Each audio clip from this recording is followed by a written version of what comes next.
Now, let's take a look at a question here, number 68.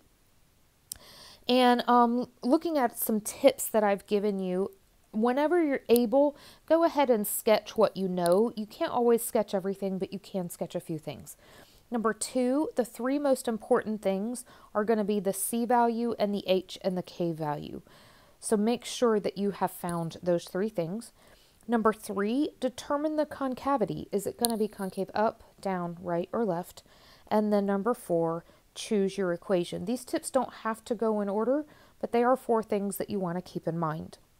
So as I look then at number 68, I'm asked to give the focus, the directrix, and the axis of the equation x squared equals 4y. Now the problem that I see first of all is it's not really set up like my standard equation because I don't have my h's and my k's written. So if it would make it easier on you to rewrite this equation, putting in your h and your k, then let's go ahead and do that. So this is the exact same equation as x minus 0 quantity squared equals 4 times the quantity y minus 0. So that I can easily see what my h and k values are now. And if my h and k values are both 0, then that also tells me that my vertex is at 0. Now I wasn't asked this in the directions, but it is going to be important for me.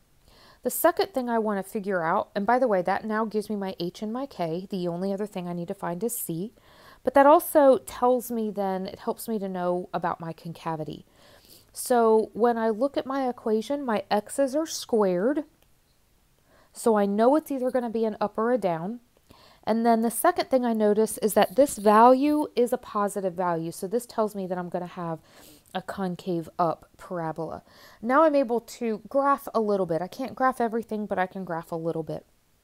So I know the vertex is 0, 0, and I just drew a little bit, just enough to show me that this is going to be concave up.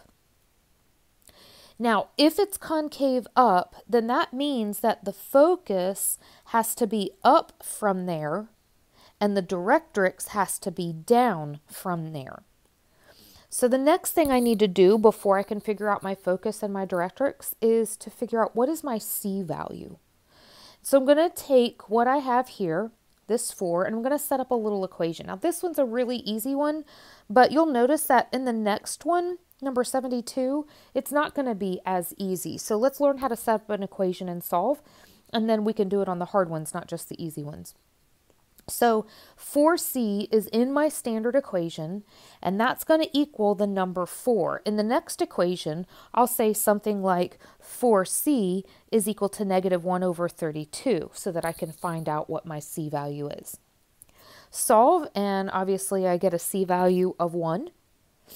So if my C value is 1, then in order to find my focus, I have to go up 1 unit. And so let's go ahead then and go up 1 unit from the vertex. If I go up 1 unit from the vertex, then that means that my coordinate of the focus, it's a dot, it's a point. So my coordinate of the focus is going to occur at the coordinate 0, 1. Then to look at the directrix, I need to go down 1 unit for the directrix.